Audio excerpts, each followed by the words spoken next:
Assalamualaikum warahmatullahi wabarakatuh. Alhamdulillah, wassalatu wassalamu ala rasulillah wa ala alihi wa sahbihi wa man wala wa ba'du.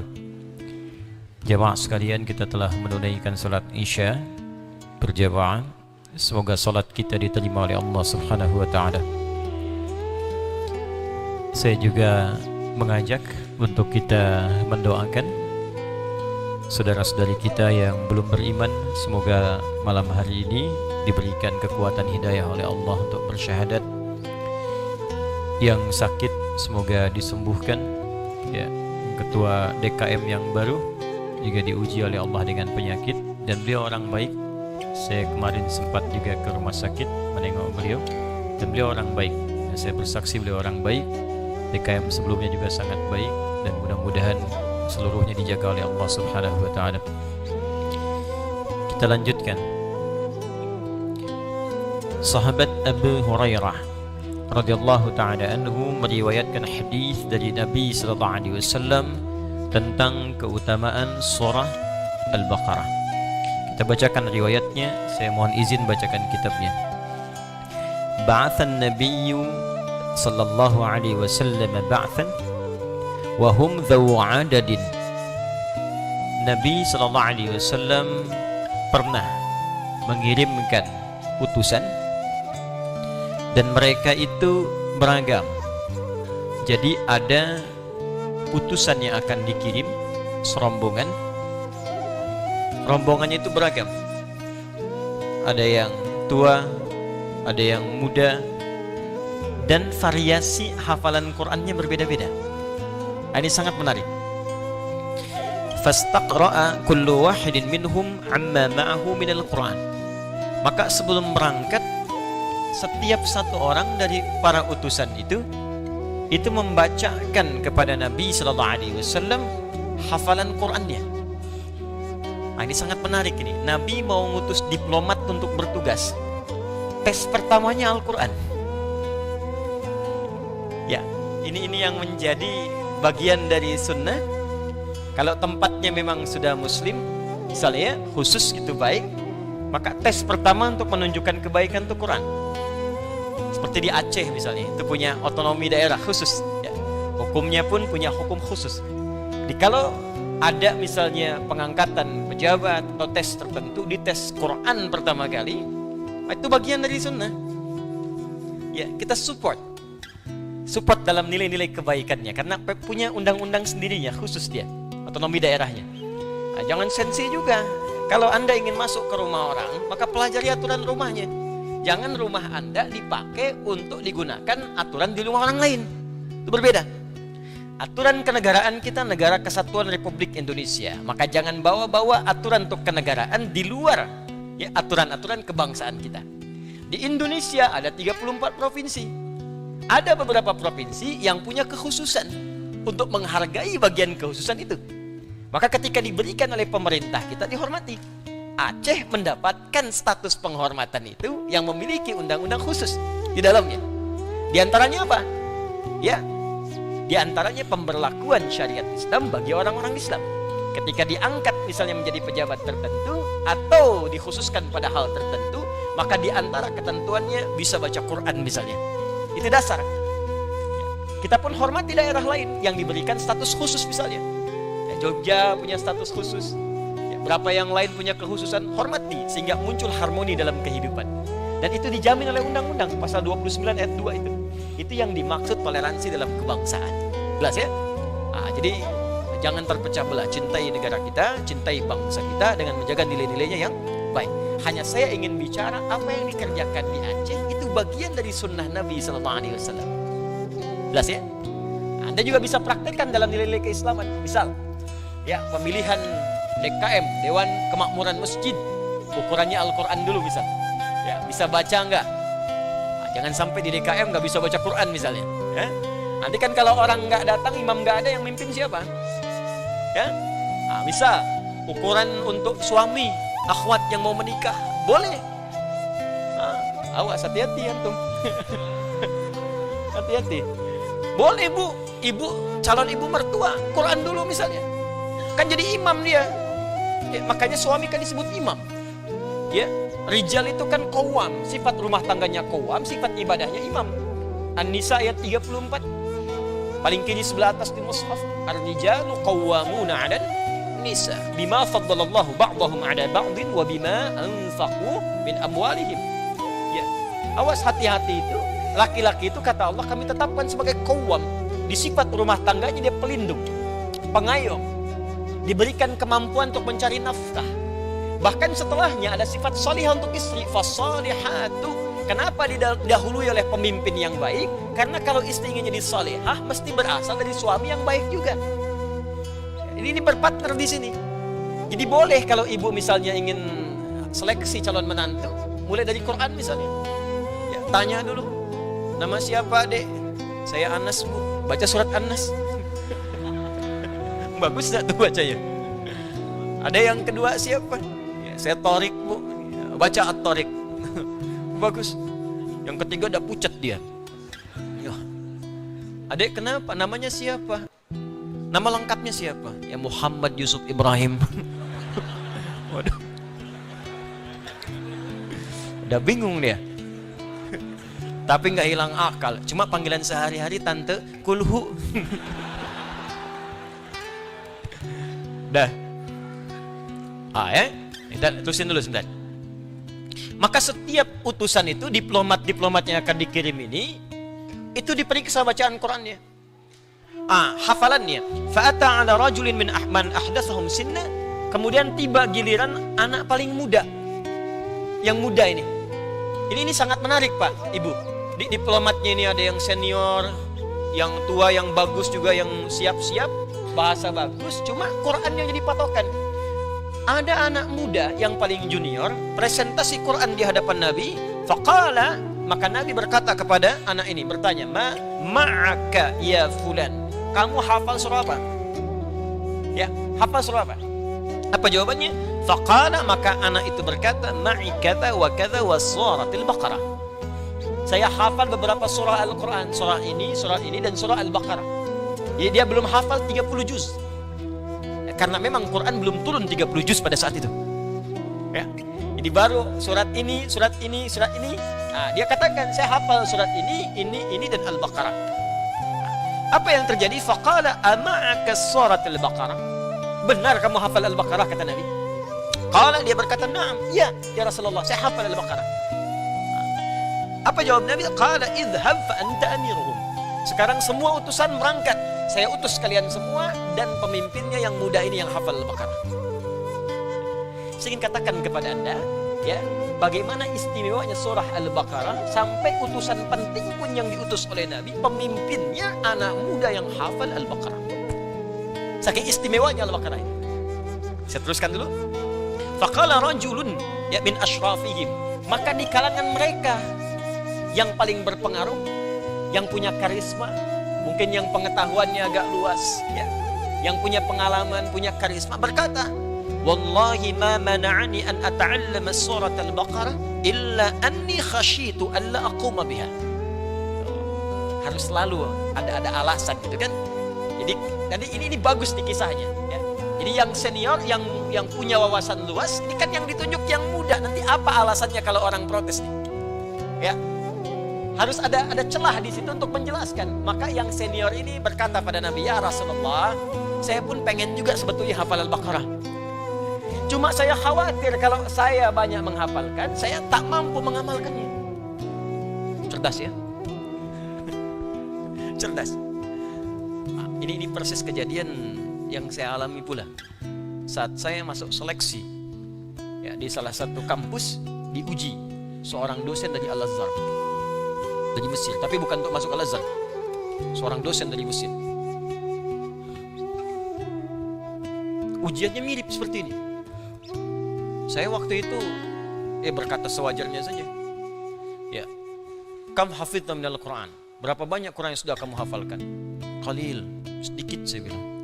Ya, sedikit itu saya mengambil kalimat dari firman Allah, wa ma utitu minal ilmi illa qalila. Kamu enggak diberi ilmu kecuali sedikit. Kenapa cuma sedikit, katanya? Saya katakan, saya takut kalau menghafal banyak, saya nggak bisa ngamalkan. Maka apa jawab Syekh itu? Persis seperti Nabi mengajarkannya. Kata Syekh itu, jika engkau mampu menghafalkannya, فَإِذَا حَفِظْتَ فَلَكَ أَجْرٌ, kamu dapat pahala. فَإِذَا عَمِلْتَ فَلَكَ أُجُورٌ, tapi kalau kamu amalkan, pahala lebih banyak lagi. Daripada kamu nggak hafalkan sama sekali, mendingan hafalin aja dulu, minimal dapat pahala. Kalau mampu mengamalkan, lebih banyak lagi. Maka saya ketika baca kisah ini teringat kembali pada bagian tadi. Maka jangan jadikan alasan tak mampu mengamalkan memberhentikan Anda untuk menghafalkannya. Jelas? Nah, apa kalimat Nabi-nya? Faqala Rasulullah sallallahu alaihi wasallam, kemudian Nabi sallallahu alaihi wasallam bersabda, "Iqra'ul Qur'ana wa ta'allamuhu." Kamu baca Al-Qur'an dan pelajari. Fa inna مثل القرآن لمن تعلمه فقرأه وقام به كمثل جراب أو كي أو أغلق على مسكين. الله أكبر. Ya, mengamalkan nanti, yang penting belajar baca dulu. Jadi ada 3 tahapan. Ya, baca dulu, belajar dulu yang benar, hafalkan. Lalu setelah itu amalkan. Ya, amalkan. Untuk mengamalkan ini tidak harus langsung hafal dulu. Anda baca, tahu isinya, amalkan. Di tahapan itu baca, kemudian pelajari. Setelah itu mau dihafalkan silakan, mau diamalkan silakan. Jelas ya? Baru baca aja dapat pahala. Orang ini berkata, saya ingin menghafalkannya, takut tak mampu mengamalkan. Nabi menurunkan levelnya dari hafalan ke bacaan. Jangankan hafal, kalau bahasa bebasnya begini, jangankan hafal, baca pun sudah dapat pahala. Jadi kalau Anda ingin mulai menghafal, mulai belajar baca. Jelas ya? Tapi kalau Anda belum mampu membaca pun, jangan halangi diri Anda untuk menghafal dengan cara belajar baca dulu. Jangan les begini, aduh kayaknya saya nggak bisa menghafal deh, turunkan levelnya. Masa baca aja nggak bisa? Minimal punya hujah di hadapan Allah. Kenapa fulan kau tidak menghafal Al-Quran? Anda bisa berkata, ya Allah, saya sudah belajar sejak mulai membaca sampai penghujung usia saya. Kalau itu belum mampu mendapatkan ridhamu ya Allah, maka mohon dengan rahmatmu, anugerahkan kepada saya syafaat. Kalau Anda nggak berusaha, jadi berhadapan dengan Allahnya bagaimana nanti? Apa hujah yang akan disebutkan di hadapan Allah? Minimal kita sudah membaca. Minimal berusaha sehingga ketika dihisab itu bisa ringan. Minimal ada harta itu sudah pernah digunakan untuk zakat, pernah sedekah sehingga dihisabnya ringan. Itu yang bisa mengurangi hisab ketika rumah Anda semakin mewah, kendaraan semakin banyak, baju semakin melimpah. Minimal hisabnya bisa diringankan dengan perjuangan Anda menyebutkan amal soleh. Minimal Anda pernah berusaha bangun malam. Ya fulan, kenapa engkau nggak tahajud? Saya sudah berusaha ya Allah. Doa sudah, memohon sudah, bangun pun sudah malam. Cuma memang ngantuk ya Allah. Dibuka filenya, usahanya dilihat, ada niatnya. Beruntungnya kita itu kan hisabnya ada pada niat. Ya, hadis Nabi-nya jelas. Al-Bukhari nomor hadis yang pertama, innamal a'malu binniyat. Beruntungnya kita di situ. Ya, tapi niat bukan keinginan. Kalau keinginan semua ingin. Ingin berhaji, ingin semua. Tapi tidak setiap yang beringin itu punya tekad. Makanya ingin disebut iradah, tekad disebut azam. Tekad saya tahun depan. Tapi tidak setiap yang punya tekad punya niat. Usaha yang menyertai dari tekad yang setelah dihadirkan itu. Usahanya apa? Nabung. Makanya kalau niat pengen haji, nabung dari sekarang. Tidak cukup dengan amin. Ya, semoga tahun depan bisa haji insya Allah. Tuh, nggak cukup dengan amin. Nabung. Ikhtiar. Kalau pengen tahajud, nggak bisa cukup dengan amin. Ya, ikhtiar, siapkan, maksimalkan kita. Demikian kata Nabi, kamu jangan ngeles. Karena tak mampu menghafalkan itu, takut untuk tak mampu mengamalkan, minimal menghafalkan pun ada pahalanya. Kata Nabi, kamu jangan ngeles. Ya, jangankan menghafal, baca pun dapat pahala. Orang-orang yang punya kemampuan baca, lantas memahami Al-Quran, dia diibaratkan kemudian lekat dengan misk, bau harum. Bahkan disebut penutup botol misk, yang kalau dibuka harumnya keluar semua. Di ahli Quran itu wangi semua. Kalau bicara wangi, kalau menatap wangi, kalau jalan wangi. Wangi itu kan semerbak, bagus. Dan baunya wangi, miskin tuh baunya wangi. Di ahli Quran tuh kemana-mana tuh wangi gitu. Disebutkan pun wangi. Ini gimana caranya orang gak pernah lihat Anda, tapi kalau disebut Anda wangi. Baik gitu. Coba sekarang Anda pengen disebutkan di langit, di dunia aja belum disebut baik, terus Anda pengen dikenal baik di langit. Bikin kebaikan dulu. Ibu-ibu jadikanlah buat anak-anaknya. Ibu mengandungnya 9 bulan 10 hari. Melahirkannya berjuang dengan kematian. Pasti ada kebanggaan. Di hari kiamat pasti ada kebanggaan. Minimal di dunia didik anak itu. Sehingga ketika disebutkan anak itu jadi wangi, ibu dapat wanginya. Bapak dapat wanginya. Seorang itu kalau sudah baik, maka Allah akan menyebutkan semua kebaikannya dan semua setiap yang di lingkarannya akan ikut baik semua. Silahkan cek. Yang gak pernah kenal Anda jadi kenal tuh. Itu tetangga saya katanya. Itu kawan saya. Itu teman saya. Itu sekampung saya. Jadi kebanggaan. Dan jadilah Anda bagian dari itu. Sudah jaminan dari Nabi SAW. Apa sumber pertamanya? Al-Quran.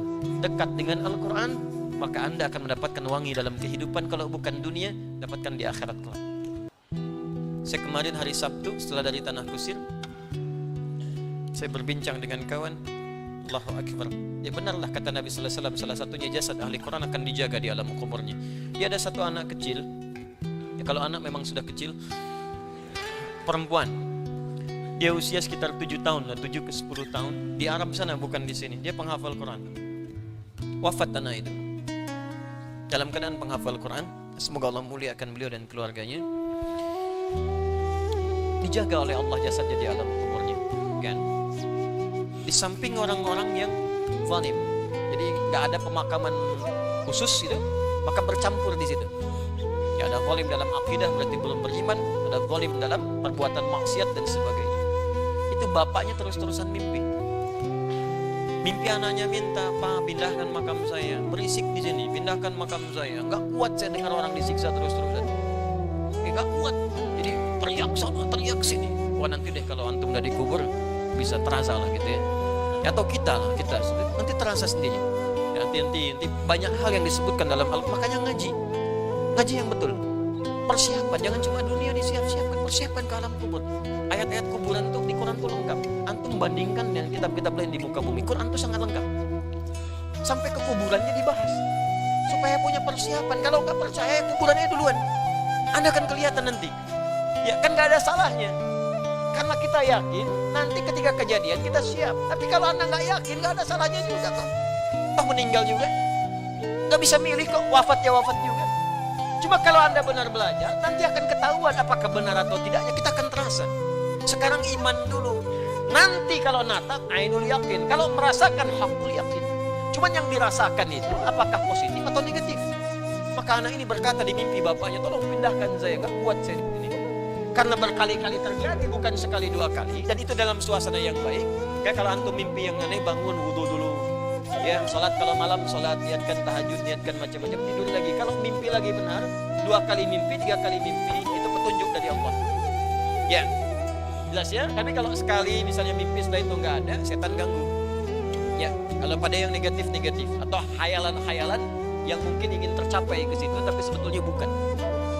Maka bapaknya ini berinisiatif diskusi dengan keluarganya, digali makam untuk dipindahkan. Sudah dipilih tempatnya yang baik di pekuburan, ini kisah nyata. Ya, bukan kisah rekayasa. Sudah dipilih tempatnya, sudah siap dipindahkan, digalilah kuburan anak itu. Begitu digali sudah 8 tahun lewat, ada apa yang terjadi? Jasadnya utuh, tak hancur dimakan tanah. Ini kisah nyata. Dan sudah banyak kisah semacam ini. Jadi kalau tanda-tanda yang tertuliskan sudah nampak dalam kehidupan Anda belum iman juga, maka dengan cara apa lagi Allah memberikan petunjuk supaya kita beriman? Apa sih yang kurang yakin sampai kita kurang yakin dengan Allah? Nah itu Quran. Nah, kenapa anak muda yang dipilih? Salah satunya kata para ulama ini menunjukkan keutamaan Al-Baqarah. Berkomentar Imam Al-Qurtubi, qala Al-Qurtubi dalam tafsir Al-Qurtubi juz pertama halaman 102. Ya, qala Al-Qurtubi, Al-Imam Al-Qurtubi berkata, wa hadhihi suratu fadluha 'azim wa thawabuha jasim wa yuqalu laha fustatul Qur'an wa dhalika li'azmiha wa bahaiha wa kathratu ahkamiha wa mawa'idhuha. Ini menunjukkan keutamaan surah Al-Baqarah, banyak pahalanya dan keistimewaannya seperti disebutkan fustatul Qur'an. Ya, bagian dari Quran yang sangat istimewa. Nah, jadi teman-teman sekalian, tapi saya mau kasih rahasia sebentar sebelum masuk ke dalam intinya. Kenapa anak muda ini yang dipilih? Karena dia paham Al-Baqarah. Karena di Al-Baqarah itu pembuka ayatnya dari ayat kedua sampai ayat 20 dijelaskan tentang karakter manusia, klasifikasi manusia. Nih ciri orang baik begini, 2-5. Kalau engkau menemukan yang ini, maka konsentrasi pada yang ini, maka engkau akan mendapatkan kesuksesan, kebahagiaan. Ulaika ada hudam min rabbihim wa ulaika humul muflihun. Ikuti saya. Allahumma sayyiban nafi'an. Allahumma sayyiban nafi'an. Allahumma sayyiban nafi'an. Semoga hujan yang turun ada berkah, minimal menjadi bukti di hadapan Allah kita pernah beribadah di malam ini dan meringankan hisab kita insyaallah.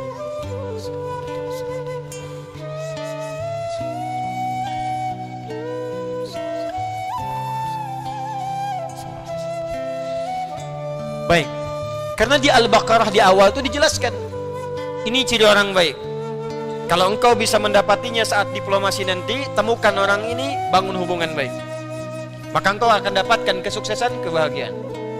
Ini ciri orang yang ingkar, kontra.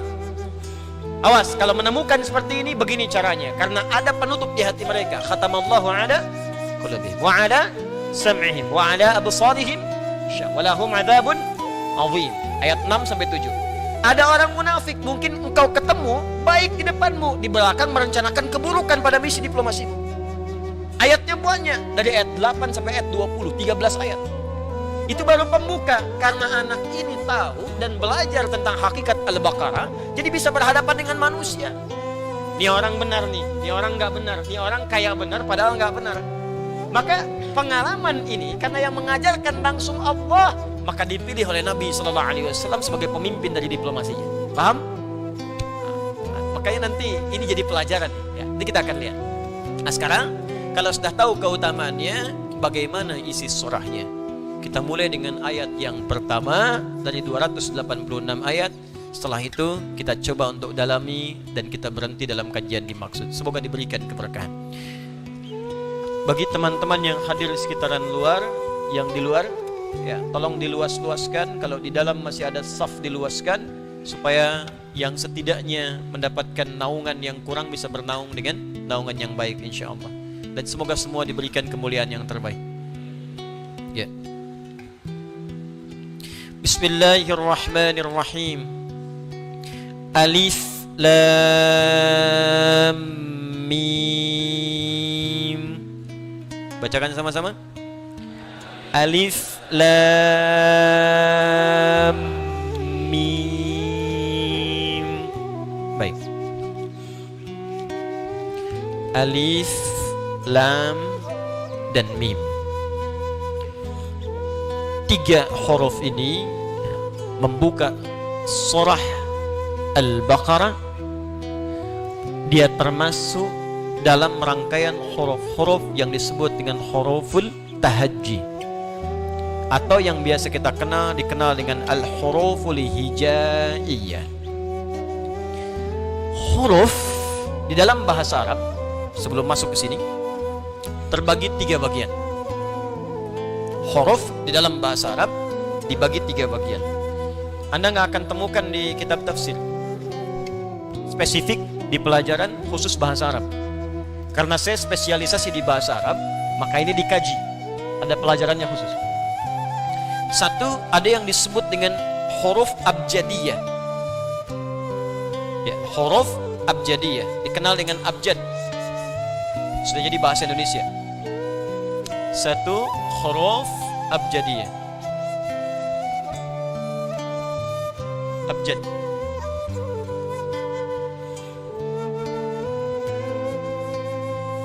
Kedua, dikenal dengan huruf hijaiyah.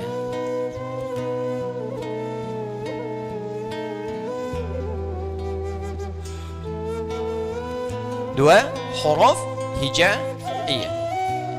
Yang ketiga, dikenal dengan huruf makharijiyah. Huruf makharijiyah. Pasti pengetahuan yang penting, hati-hati. Dua ini diinisiasi oleh alim seorang berilmu bernama Nasir bin Asim, wafat tahun 89 Hijrah. Nasir ibn Asim.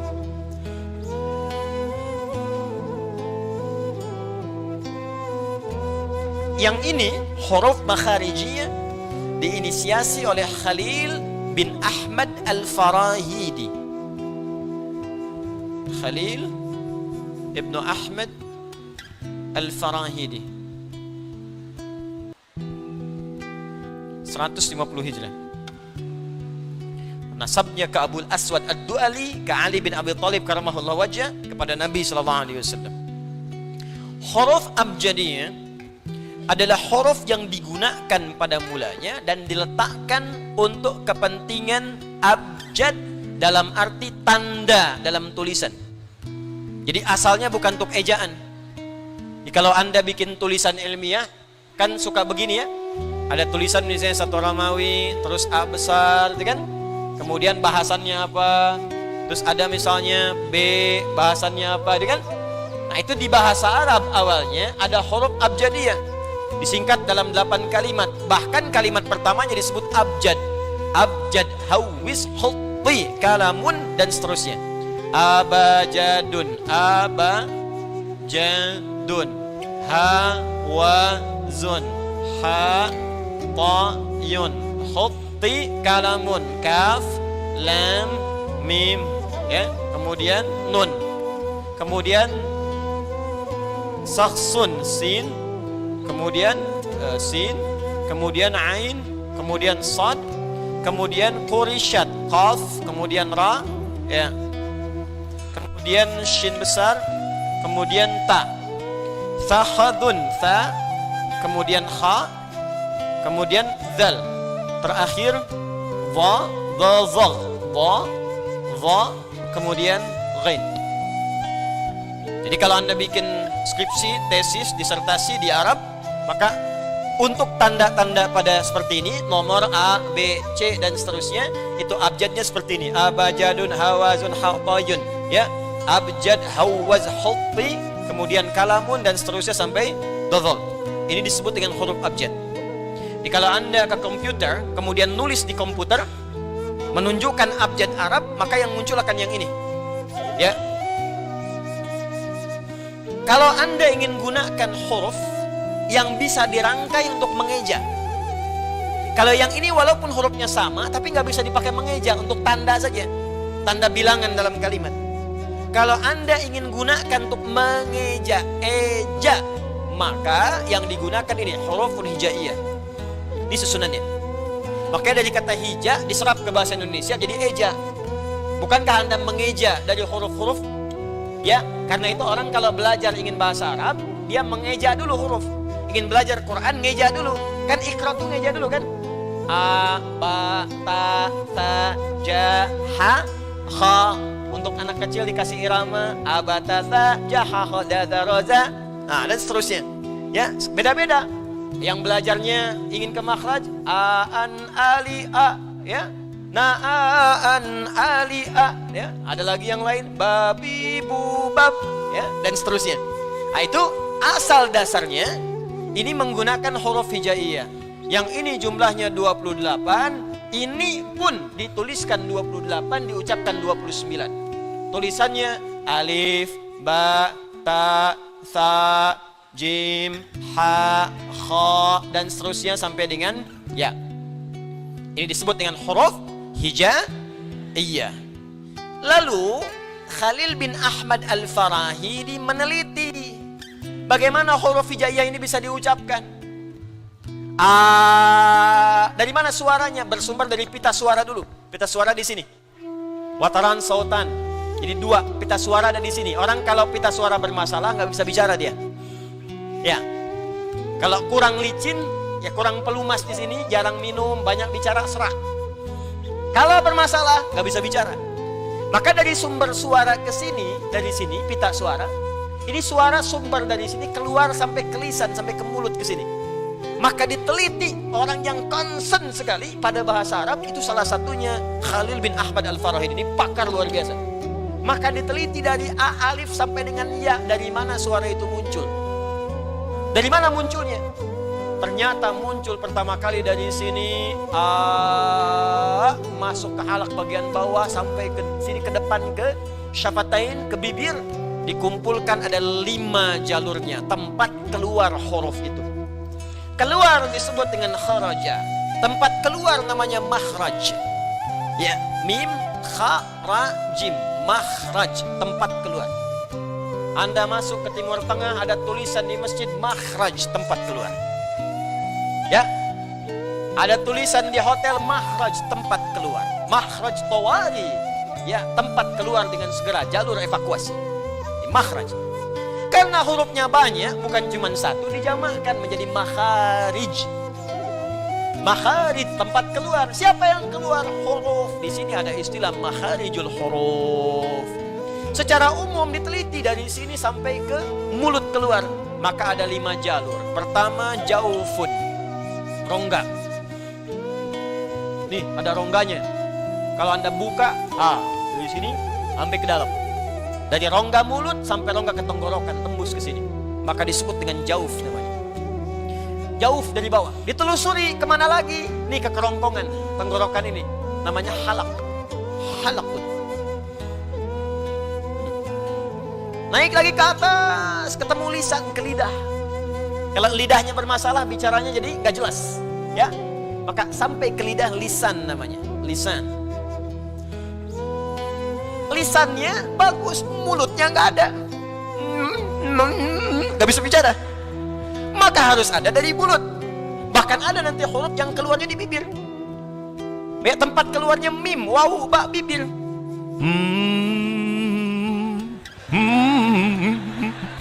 Mim. Ya kan? Kenapa? Mim. Syafatan. 2 bibir. Ya, belajar tuh yang menyenangkan deh. Belajar makhraj. Kenapa harus tegang kan? Ya, makhraj kan? Ya. Gimana? Syafatain. Nah, ada yang ketika diucapkan dengung ke hidung. Ada dengungnya. Mim dengan nun itu mesti ada, sifat mim dengan nun mesti ada. Ya, sebagian. Jadi ini ada menarik, nanti kalau sudah belajar ke sifat huruf, nanti yang ikut kelas nanti saya ajarkan. Ya, insya Allah nanti saya lebih concern ke pemahaman. Jadi bukan hafalan. Jadi bagaimana caranya Anda paham? Kenapa dari syiddah muncul qalqalah? Kenapa lawannya rikhwah? Kenapa ada bainiyah disebut dengan lin umar? Ya, itu mesti muncul. Ketika Anda baca Al-Fatihah kan ujungnya mim tuh rata-rata dengan nun. Itu selain diucapkan di bibir, ya dari lisan ke bibir, mesti ada dengung ke hidung sedikit. Ini jarang terjadi nih. Sekarang agak abai ini. Bismillahirrahmanirrahim. Mesti ada sedikit dengungnya. Ya. Tapi ada huruf-huruf yang jangan didengungkan. Nah, saya kembali ke sini. Maaf ya, saya kembali ke sini.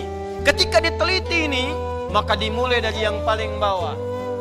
Apa yang paling bawah ini? Aqsal halak yang di sini. Ain. Ya. Kalau hamzah dengan ya tidak dihitung, hamzah dengan ha, maaf, tidak dihitung karena memang sudah lewat, nggak ada penghalang. Jadi kalau Anda mengucapkan a, nggak ada halangan. A, ha. Awas, ha itu huruf yang mengambil banyak nafas. Jadi kalau diucapkan ha itu 50% lebih nafas keluar. Ya. Ihdinas siratal mustaqim, siratal ladzina an'amta 'alaihim. Begitu menyebutkan 'alaihim, nafas keluar banyak. Ya. Ghairil maghdubi 'alaihim, kan? Walad dallin. Ha. Karena dua-duanya hamzah dengan ha tidak terhalang, keluar bebas saja, maka tidak dimasukkan urutan pertama. Naik ke atas sedikit, bertemu di pertengahan dengan ain dan ha. Maka di Mu'jam Makhraj karangan Khalil diurutkan dari tempat keluar hambatan yang pertama. Urutan pertamanya bukan alif, bukan ba, tapi ain. Baru setelah itu ha. Sampai terus ketemu dengan ya dan alif. Ini jenius ini. Cuma karena yang populer lebih duluan yang ini, maka ini yang populer di masyarakat. Tapi mau nggak mau karena harus tahu cara mengucapkannya, akhirnya belajarnya ke sini juga. Makanya orang yang ingin bisa belajar Quran dengan benar atau bahasa Arab yang bagus, pasti awalnya belajar makhrijul huruf. Jadi kalaupun Anda belajar ini, pasti belajarnya ke sini lagi. Karena itu Khalil bin Ahmad Al-Farahidi punya kitab populer namanya Mu'jamul Ain. Mu'jam Al-Ain, kitab yang mengarang tentang rumusan makna dalam bahasa Arab sesuai dengan makhraj, dimulai dengan huruf ain sampai ke ujungnya.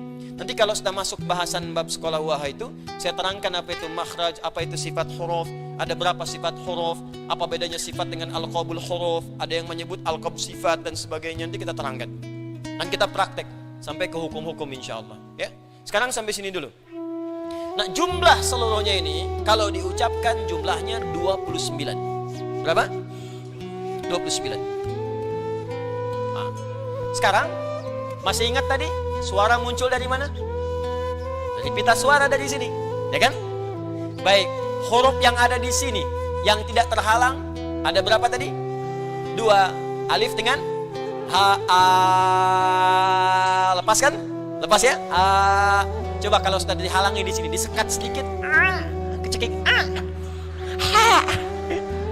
Nggak lepas kan? Nggak lepas kan? Kayak beda. Ha. Ya. Naik sedikit ke atas. Ha. Ha.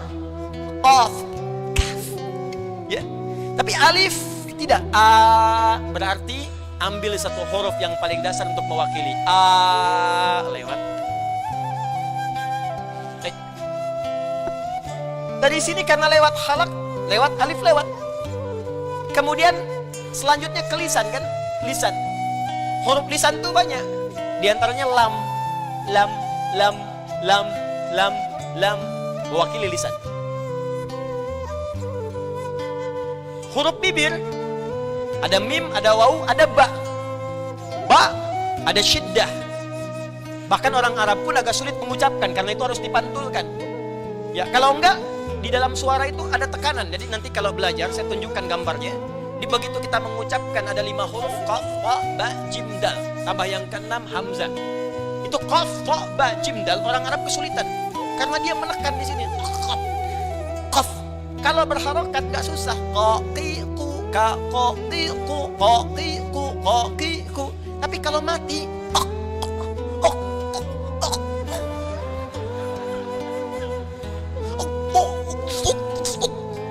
nggak bisa, susah. Ya. Jim kalau berharokat gampang. Jaji juja, jaji juja, jaji juja, jaji juja, gampang. Coba kalau sukun mati. Kalau nggak dipantulkan nggak ada bunyi jennya. Karena itu mesti tahallus, mesti membebaskan diri dari kesulitan. Caranya apa? Dipantul-pantulkan. Lalu melihatlah mereka, ada orang masak di panci. Orang Arab Baduy dulu kalau masak air di panci itu, kidr namanya. Maka ketika airnya mulai panas, kan ada suka ada tak tak tak tak tak tak tak tak tak, gitu kan? Ada kan? Ah, itu namanya kol-kolah. Oh, baru tahu kan? Makanya orang Arab mengatakan kol-kolah til kidru. Ya, panci itu airnya sudah saling bersahutan karena bunyinya ada pantulan, tak tak tak tak tak tak tak pantul. Maka dari situ dikol-kolahkan, dipantulkan. Aj, ya, abba, ya, aqqa. Qul a'udzu birabbil falaq. Kayaknya bunyi. Tabbat yada abi lahabi wa tabba. Jadi kalau nggak dibunyikan, nggak dipantulkan, hurufnya nggak mantul, susah diucapkannya. Itu yang disebutkan qalqalah. Makanya qalqalah nanti ada 5 huruf jadi singkat qutwa bujadin. Qaf, ta, ba, jim, dal. Itu asalnya. Kalau yang lain nggak usah dipantulkan. Ini baca alif dipantulkan, baca lam dipantulkan. Alhamdulillah, nggak usah mantul. Dia udah lurus, nggak usah dipantul-pantulin. Lurus saja. Alhamdulillahi rabbil alamin. Ini kadang dipantulin dulu. Salah. Ah, nanti kita belajar yang lainnya. Tapi yang mau saya katakan yang paling ringan ya mim. Mim. Saya takut dipotong video saya tuh, nanti jadi salah gitu. Ya, Ustadz Adi nyanyi ini, saya lagi ngajar bukan nyanyi di sini. Saya nggak suka musik saya lebih senang Quran. Saya tinggalkan, walaupun hukumnya saya mengerti, tapi saya memilih Al-Quran. Dan biasanya kalau sudah Quran nggak akan nyambung, karena frekuensinya beda. Ya, bahas hukum saya buka, saya nggak akan sembunyikan ilmu saya buka, tapi pilihan saya serahkan pada Anda. Ya, selanjutnya ya terserah Anda. Nah, karena yang paling gampang mim, ya, mim itu dibawa kemana-mana gampang, ke gunah nyambung, ada khaysyum. Kalau waw nggak ada gunahnya, ke atas tariknya aja, bising, nggak bisa. Jadi kalau Anda tutup hidung Anda, waw tetap bunyi. Mim nggak bisa tutup hidung. Nun juga begitu, makanya huruf gunnah itu kalau hidungnya ditutup bunyi nggak sempurna. Nun, mim, ha biasa, ha, biasa aja. Tapi kalau nun dengan mim nggak bisa, karena mim itu menjangkau juga ke khaysyum, maka diambil sebagai wakil di sini. Dari 29 sangat ideal, alif diambil mewakili hampir dari mana saja? Jauh melewati sampai ke halaq, ya, sampai ke lisannya diambil lam, dari bibir sampai ke khaysyum diambil mim. Dari 29 mewakili alif, lam dan mim. Di dalam Al-Quran, huruf-huruf hijaiyah tahajji membuka banyak surat. Yang paling istimewa ada jumlahnya 1 sampai 3 huruf, sampai 5 huruf, maaf. 1 sampai 5 huruf. Ada yang 1 huruf 3 surat. Nun, Shad, Qaf. 1 huruf itu ada 3. Yang 2 huruf, Taha, Yasin, Hamim, ada 9 surah. Yang 3 huruf, Alif, Lam, Mim, Alif, Lam, Ra. Ada berapa? 13 surah. 3 tambah 9 tambah 13. Yang 4 huruf, teman-teman sekalian, Alif, Lam, Mim, Shad. Ada 2 di dalam Al-Quran. Yang 4 huruf ada 2, nanti kita bacakan. Yang 5 huruf pun 2 juga. Di antara contohnya apa? Kaf, ha, ya, ain, shad. 2 juga. Perhatikan sini. 3 tambah 9 berapa? 12 tambah 13 berapa? 25. 25 tambah 2 berapa? 27. 27 tambah 2 berapa? 29. Berapa jumlah huruf hijaiyah? 29 huruf diwakili oleh makhraj yang sempurna, dibuka dengan alif, lam dan mim. Kalau bukan firman Allah, siapa yang menyampaikan Al-Quran? Karena manusia biasa nggak bisa menyampaikan ini. Kalau Anda sudah paham ininya, baru saya bacakan tafsirnya.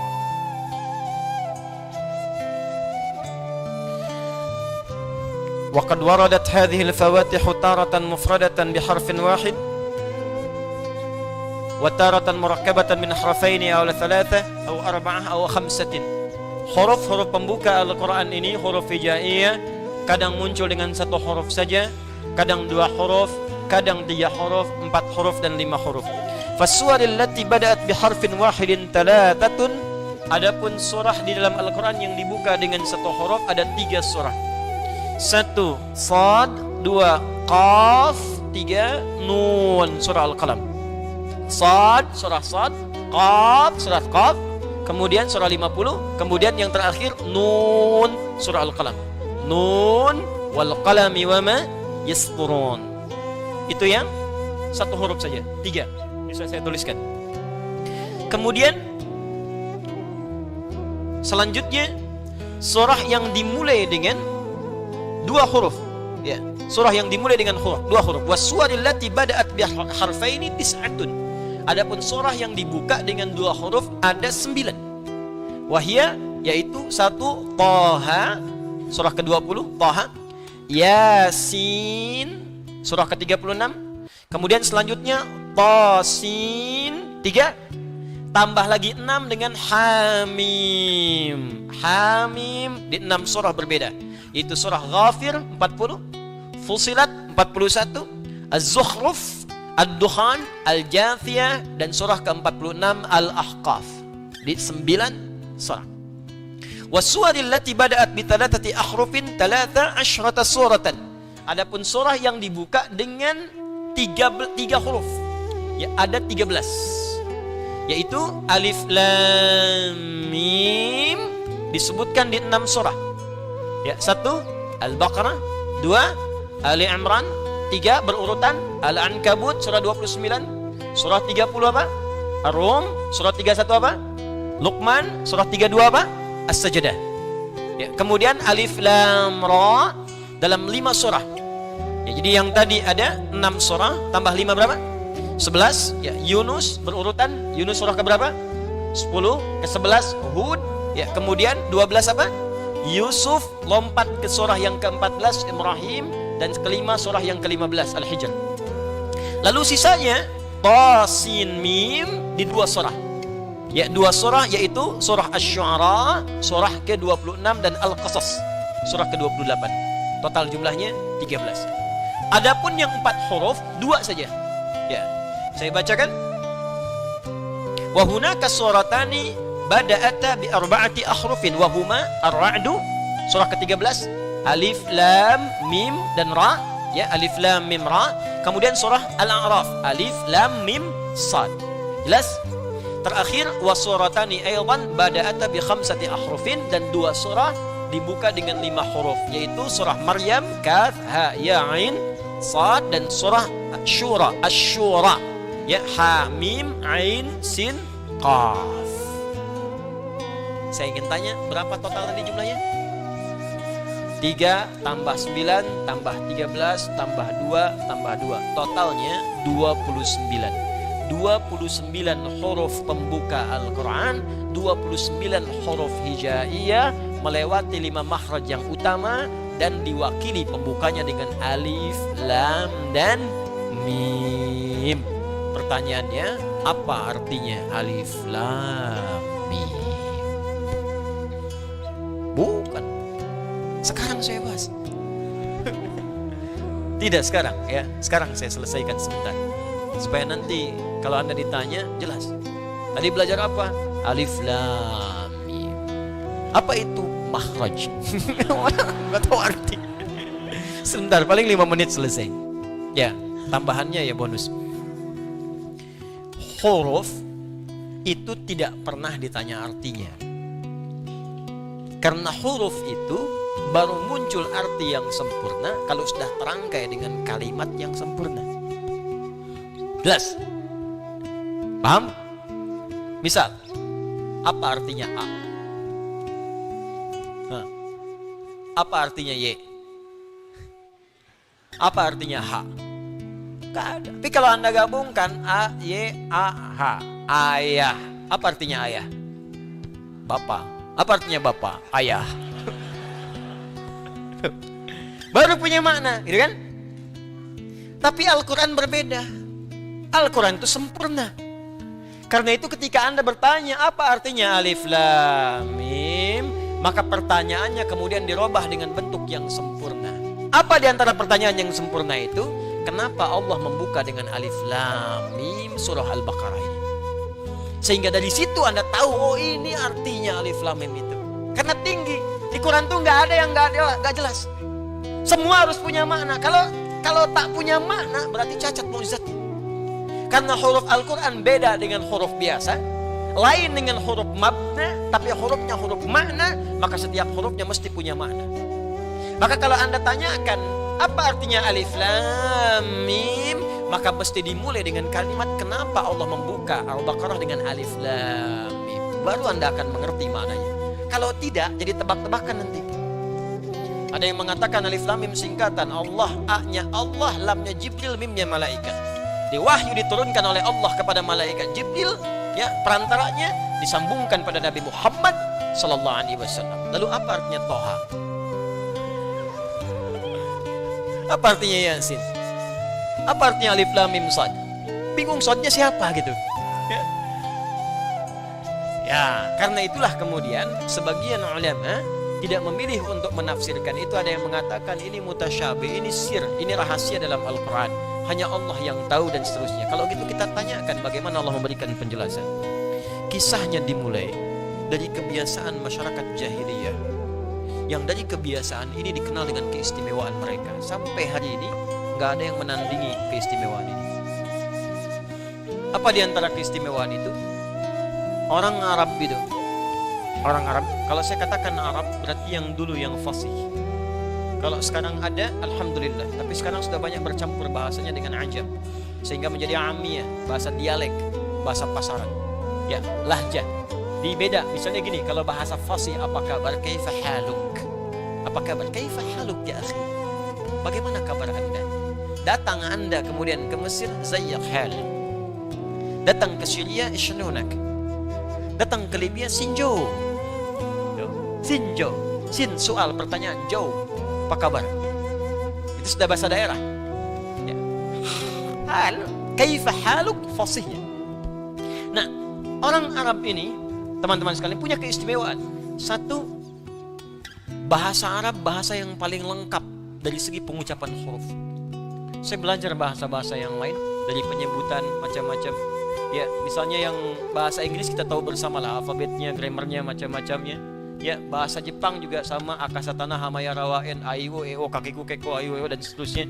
Ya, Mandarin, bahasa Prancis, bahasa macam-macam. Tapi nggak ada yang sempurna selain bahasa Arab dari segi pengucapan dari hurufnya. Dia huruf bahasa Arab itu meliputi semua tempat keluar huruf. Ada satu yang tidak ditemukan di bahasa-bahasa lain, yaitu huruf ba, ba, ba, ba. Mungkin yang lain ada a sama dengan alif kan? A, I, U ada, di Jepang ada, Arab ada, Inggris ada. How are you man? How are you brother? How are you sister? Mister, how are you? Ho, ha, o ada. Ya, wow ada, ho, kau, sapi. Ya. Ya, bisa. Ada kan wow kan? Wow ada. Ya, mim ada. My name is Adi. Ya. Have you been? Ha, where have you been? Kemana aja kamu? Ha ada, ba ada. Jadi kalau Anda mau cari ba ada, ha ada, tapi bo mana tuh? Bo. Oh, enggak bisa. Jepang ada. Ya, ta ada, ra ada, ba ada. TV bahasa Jepangnya terebi. Ya, watashi wa Indonesia no Adi desu. Saya Adi dari Indonesia. Wow ada, ta ada. Shin ada, watashi wa. Wow ada, shin besar ada semua. Tapi bo nggak ada. Allah nggak ada. Ya, nggak ada. Saya body, saya nggak ada. Indonesia nggak ada. Silakan cek. Ya, kof ada. Ya, setiap baja hitam kotaro minami, kof ta ro mim kotaro. Ya. Hafal saya baca. Ya, ada. Ya, tapi Anda di bahasa Arab nggak ketemu cuma satu yang di bahasa Arab, di bahasa lain nggak ada. Bo. Karena itu orang Arab membanggakan dengan bahasanya, dikenal dengan lughatul dhad. Bo. Ini maknanya di sini bo. Waladhdallin. Bo. Jadi ketika Allah menurunkan Al-Quran dengan bahasa Arab, bukan sekedar nabinya orang Arab, yang memang harus dengan bahasa Arab. Kalau enggak, bagaimana bisa mengkhitab kaumnya? Kaum orang Arab turun Quran pakai bahasa Inggris misalnya, enggak akan paham. Pasti dengan bahasa Arab. Tapi apa hikmah di balik itu? Di Quran surah Yusuf disebutkan la'allakum taqilun, supaya kita berpikir, oh ada yang sempurna di bahasa ini. Satu. Yang kedua, bahasa Arab itu punya keistimewaan dan sangat unik. Dia bisa bertahan melewati perkembangan zaman dan tidak pernah mengalami perubahan. Bahasa yang lain ada penyempurnaan, ejaan yang disempurnakan. Makanya kalau ada kitab dituliskan selain dengan bahasa Arab, pasti ada penyempurnaan. Silahkan cek. Saya juga kadang-kadang suka senyum-senyum. Ada kitab suci edisi revisi. Anda bayangkan, yang revisi siapa? Ini kalau memang buatan manusia begitu. Tapi kalau Quran, pernah nggak dengar Quran edisi revisi? Nggak ada. Terjemahannya karena bukan Arab, mungkin menyesuaikan. Bahasa Arabnya sampai sekarang gitu-gitu aja. Dari Abu Jahal sampai yang sekarang itu sama aja. Alif lam mim, alif lam mim. Alam nasrah, sampai sekarang nggak berubah saking sempurnanya. Coba kalau diturunkan selain bahasa itu, kebayang ada penyempurnaan. Ulama dengan ubaru beda. Ulama oe, ubaru lambangnya sudah beda. Dulu Y, DJ. Sekarang J sendiri, D sendiri. Udah pisah, talak 3. Masing-masing punya kehidupan sendiri. Bayangkan. Ya, pasti ada penyempurnaan. Tapi karena Quran firman Allah dipilih oleh Allah, mana yang bisa hadir di setiap masa. Mana yang bisa melewati zaman tanpa perubahan. Gak bisa diamandemen, gak bisa dirubah. Bahasa Arab. Bahasa Arab. Yang ketiga bahasa Arab itu kayak makna. Anda hafal satu kosakata, itu di standar hafal 12. Jadi kalau Anda belajar bahasa Arab, hafal satu kata, sebetulnya Anda sudah menguasai 12 kata. Duduk apa bahasa Arabnya? Jalasa, duduk, orang duduk. Jalisun, tempat duduk. Majelis, silahkan duduk, ijlis. Gak jauh-jauh dari situ, Anda tahu jalasa, banyak. Ya. Tapi kalau bahasa Inggris cuma satu, sama dengan jalasa, jealous, cemburu. Yang lainnya gak ada lagi. Jelas saya disu jelasan gitu kan. Jelas saya disu julusan, qa'ada, maq'ad, kumud, sajadah, sujud, tempat sujud, masjid, orang sujud, sajid, sujudlah, usjud. Tahu satu kata, Qurannya gampang. Karena di Quran ada usjudulillah, ada. Masjid jamaknya masjid ada. Gampang. Jadi ketika Anda menguasai satu, Anda bisa berkomunikasi dengan orang banyak menggunakan otak atik ya, atau tasrif atau derivasi dari kata-kata ini lebih gampang. Ketiga, ya, bahasa Arab itu bahasa yang paling mudah untuk merangkum peristiwa dalam bentuk nazam, urutan-urutan yang bisa senang untuk dinikmati. Makanya orang Arab dulu kalau ingin mengabadikan peristiwa tertentu, mereka nggak nulis karena nggak bisa nulis. Umumnya mereka membuat syair pakai nazam. Rumusnya ada 16, disebut dengan bahar namanya. Anda kalau pengen tahu di zaman jahiliyah 150 tahun sebelum lahir Nabi terjadi apa? Lihat syair orang Arab. Kayak Nabi sering mengatakan, dan Umar yang menangkap kalimat ini. Belajar bahasa orang Arab itu supaya engkau tahu kondisi mereka pada masa lalu. Saya itu ngejar bahasa Arab, masuk jurusan spesialis bahasa Arab, saking cintanya Al-Quran, pengen tahu bahasa Quran. Dan ternyata setelah dipelajari itu luar biasa Pak. Dan Quran itu berbeda, strukturnya macam-macam, beda lain. Di misal Imre el-Qais itu disebut pujangga, pangeran penyair Arab, Amirus Syu'ara. Lahirnya, hidupnya 150 tahun sebelum lahirnya Nabi. Itu abadi, kalimatnya sampai karena dia menceritakan setiap yang dilihat. Hobinya dia menyampaikan puisi dengan baharnya tawil namanya. Rumusnya tawilun lahudunal bukhuri fadailu fa'ulun mafa'ilun fa'ulun mafa'ilu. Kifa nabki min dzikra habibin wa manzili bisaktuli wa bainad dakhuli fahawmali. Imre el-Qais pernah lewat di sebuah lembah, ternyata melihat seorang pemuda karena dia sedang diputus oleh kekasihnya, bengong di pinggir danau. Kifa nabki min dzikra habibin wa manzili. Kamu ngapain sampai bengong mikirin orang, mikirin kekasih, mikirin rumah di sini? Tenang aja, semua berlalu tapi masa depan masih bisa kita gapai.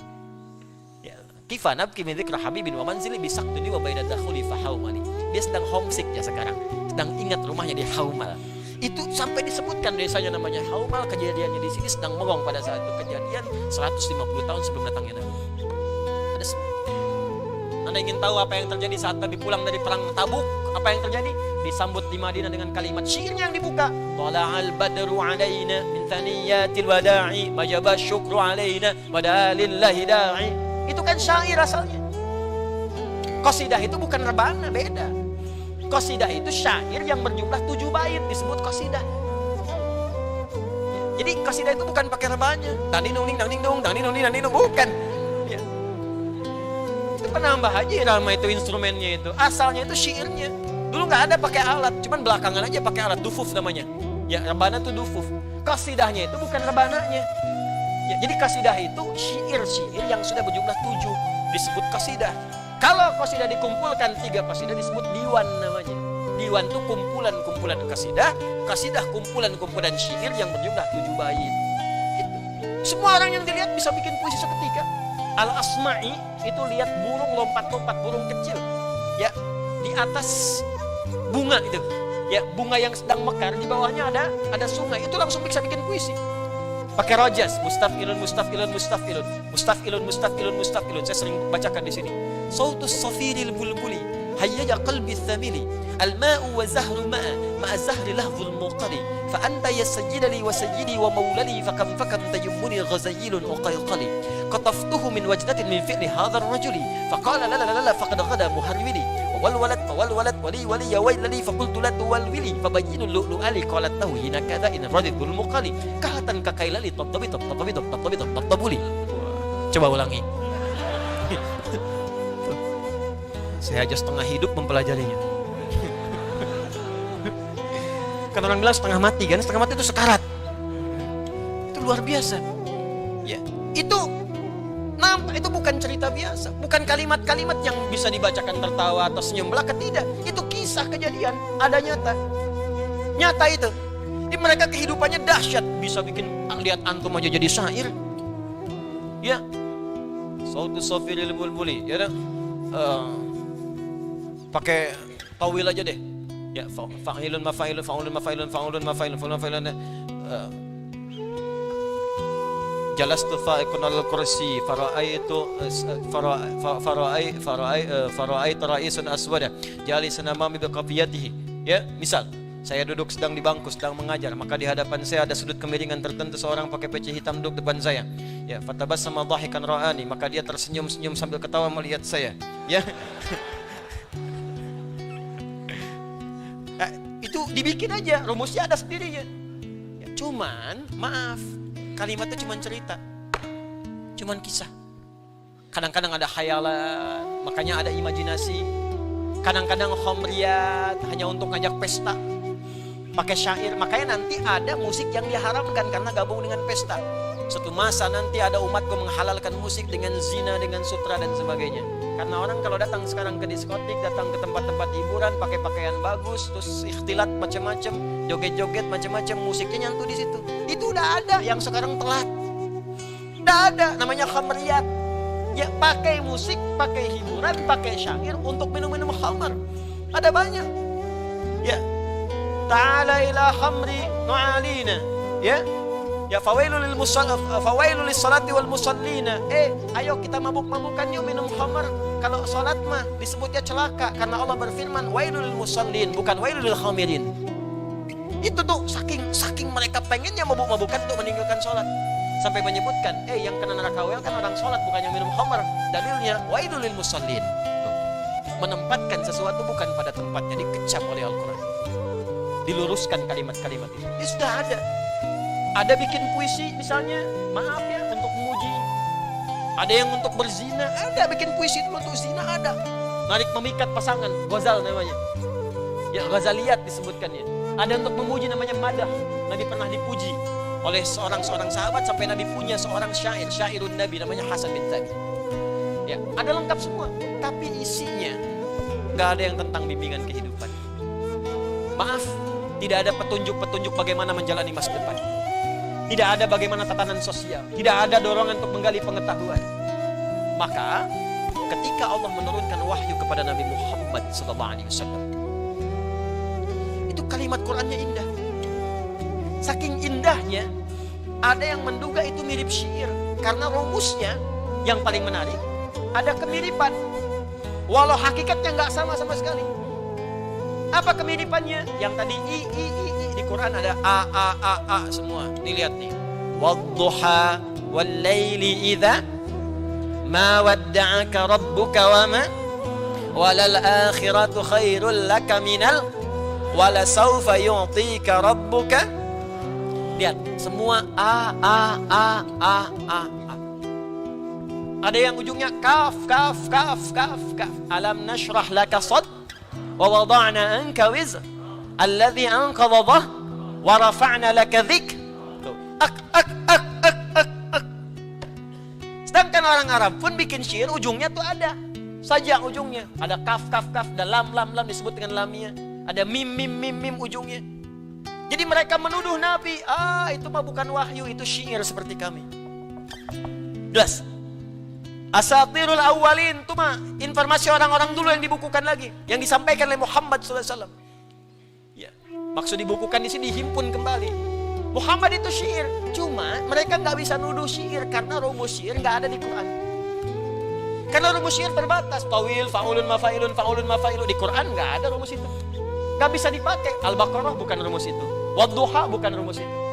Rajas, mustafilun, mustafilun, mustafilun. Nggak ada. Nggak bisa dipakai di Quran. Ayat apa yang mengikuti rumus itu? Nggak ada. Madid, mufa'alatun, mufa'alatun, fa'ilatun. Nggak bisa dipakai. Nggak ada rumusnya. Jadi mereka kebingungan. Mau nuduh Quran nggak bisa karena nggak mengikuti rumusnya syair.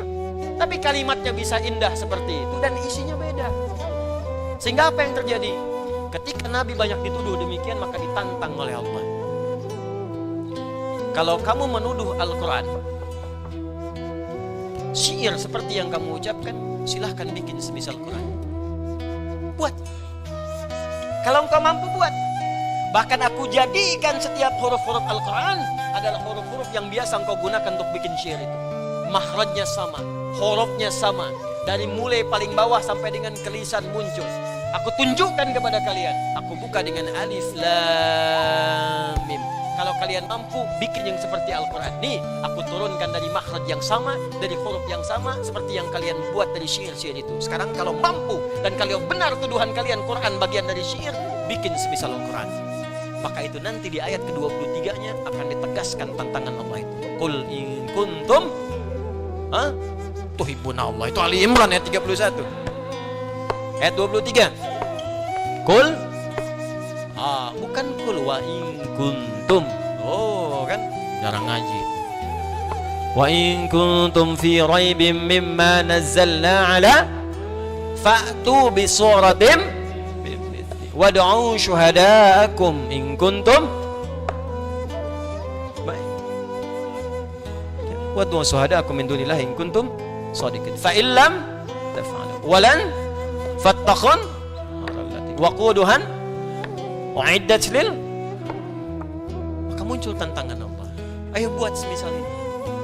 Jadi alif lam mim dan yang lainnya ketika diturunkan membuka ayat-ayat dan surah-surah dalam Al-Quran, itu salah satunya bermakna tantangan kepada orang-orang Arab yang sering menuduh Nabi Quran rekayasa Nabi, Quran buatan Nabi. Maka silahkan buat seperti Quran ini. Bahkan huruf-huruf dalam Al-Quran dibuat oleh Allah dengan huruf yang sama seperti kalian membuat puisi-puisi dalam kehidupan kalian itu. Ternyata sampai Nabinya wafat pun tidak ada yang mampu membuat seperti Al-Quran. Ini menunjukkan Quran bukan rekayasa manusia. Ini menunjukkan Quran bukan produk budaya. Kalau produk budaya berarti setiap manusia mampu. Anda bayangkan Abu Jahal pakar bahasa Arab, Abu Lahab pakar bahasa Arab, banyak pakar bisa bikin puisi Arab, bisa bikin qasidah Arab, tapi nggak bisa menyaingi Quran sampai mereka takluk, sampai mengatakan ini bukan buatan manusia biasa, sampai nggak bisa menyoal Quran. Silahkan cek di tafsir-tafsir, nggak pernah ada Abu Jahal bertanya apa maksudnya alif lam mim. Apa maksudnya Toha? Saking ngertinya, saking sempurnanya bahasanya. Jadi mereka itu merasa bahwa Quran itu memang luar biasa, mukjizat. Cuman karena mereka iri kepada Nabi, mereka menolak Qurannya. Tapi seiri-irinya nggak pernah mereka mengatakan Quran produk budaya. Tuh. Makanya Umar yang sangat paham syair, paham puisi Arab, baru mendengar satu kalimat langsung bergetar hatinya karena ini bukan puisi, bukan syair. Toha. Ma anzalna 'alaikal Qur'ana litashqa. Langsung syahadat. Karena tahu ada sesuatu yang beda. Maka kalau pakar bahasa Arab di zamannya, walaupun memusuhi Nabi, mereka mengakui Quran itu firman Allah. Quran itu tidak biasa. Dan mereka mengakui nggak mampu membuat seperti Quran. Datang orang sekarang yang nggak bisa bahasa Arab. Bicara aja nggak fasih. Ngerti juga enggak, tiba-tiba mengatakan Quran produk budaya. Berarti ada yang salah, ada yang konslet dalam pemikirannya. Nah, kalau Abu Jahal hidup lagi, bingung sama orang ini. Wih, tumben aku aja nggak ngatain itu, katanya. Hati-hati, karena setan dulu nggak kuliah, setan sekarang kuliah. Lebih komplit setan sekarang itu. Setan dulu cuman diusir pakai ayat kursi, bacain ayatnya, lari setannya. Setan sekarang mesti dilempar dengan kursinya sekalian.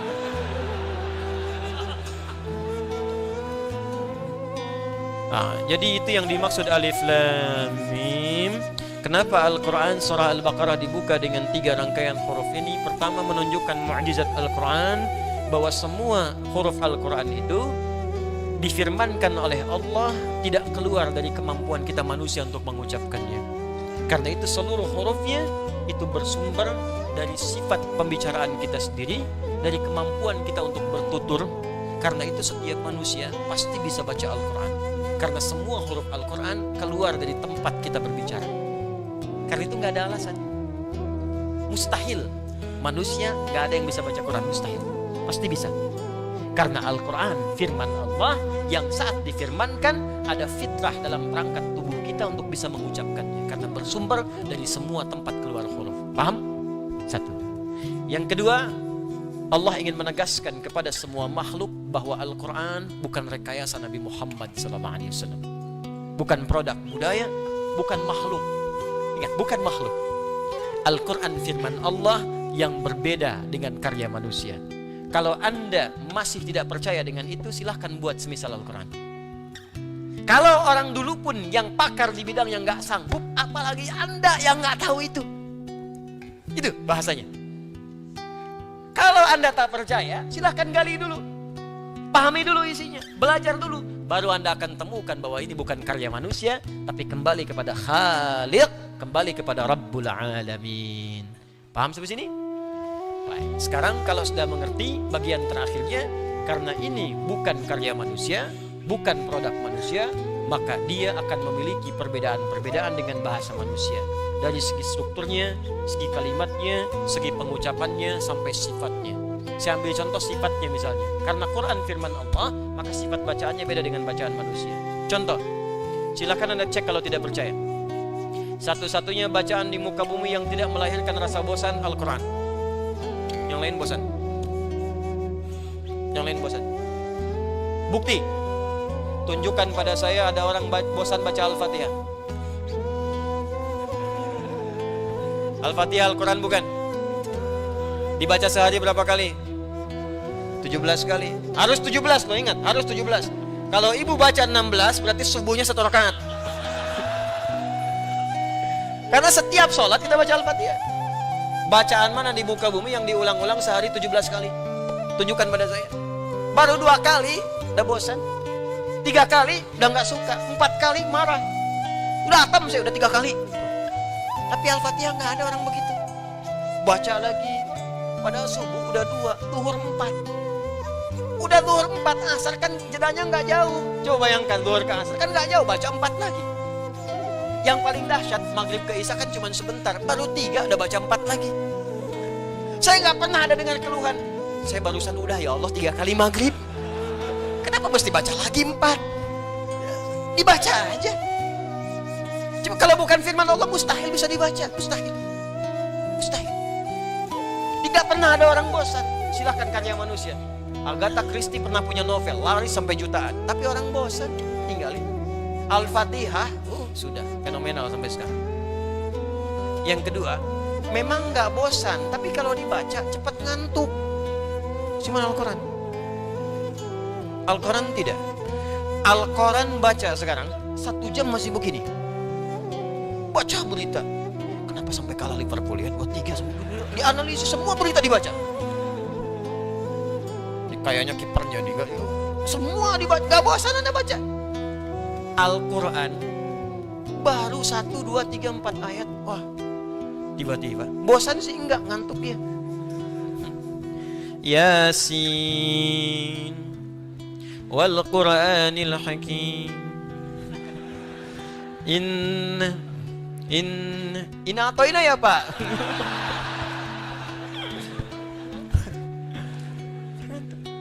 Kenapa? Karena baca Al-Quran itu ibadah. Selain Al-Quran bukan ibadah. Karena kita ibadah punya musuh namanya setan. Setan itu menghambat kita ibadah. Makanya kalau orang mau ibadah sulitnya luar biasa. Anda mau kesini aja jangan dikira mudah. Mau sholat aja jangan dikira mudah. Mau wudhu karena ibadah gak mudah. Mau sholat karena ibadah gak mudah. Kalau maksiat gak ada portalnya. Cuman hati Anda aja paling yang mencegah karena masih ada jiwa takwa. Tapi kalau dikuasai setan lancar aja. Orang sekarang nyuri motor cuma 3 detik, ada yang 1 detik. 2 detik gak bisa, 3 detik gak bisa. Gimana nih bro? Sabar. Coba bayangkan, sabar dipakai untuk maksiat. Bayang ya. Nah, karena baca Quran itu ibadah, setannya ada. Kalau nggak ada setan bukan ibadah. Kalau setan terlibat berarti ini bukan karya manusia. Firman Allah. Jelas ya? Ini sifat dari bacaannya. Mu'jizat dari setiap hurufnya akan kita ketahui saat masuk pada ayat berikutnya. Dzalikal kitabu la raiba fi, dan seterusnya. Kalau nggak percaya, lihat mushaf. Sekarang saya tanya pada Anda. Dzalikal kitabu la hudal lil, buka mushaf terjemahan, lihat terjemahannya. Di situ akan tertulis kitab ini. Dzalikal kitabu, kitab ini. Silahkan cek kalau nggak percaya. Ini. Kalau salah, silahkan potong kambing Idul Adha. Ini kan? Padahal dalam bahasa Arab dzalika artinya itu. Yang ini hadza. Kenapa terjemahannya menjadi itu? Dari itu menjadi ini? Padahal ini bahasa Arabnya hadza, dzalika terjemahannya itu. Kenapa diterjemahkan berbeda? Kenapa kalimatnya dzalika? Kenapa Alkitab bukan Al-Quran? Kan Allah bisa mengatakan begini, dzalikal Qur'anu la raiba fi. Kenapa mesti Alkitab? Kenapa bukan Al-Furqan? Apa artinya dza? Apa artinya lam? Apa artinya kaf? Sampai ke huruf-hurufnya ada mukjizat.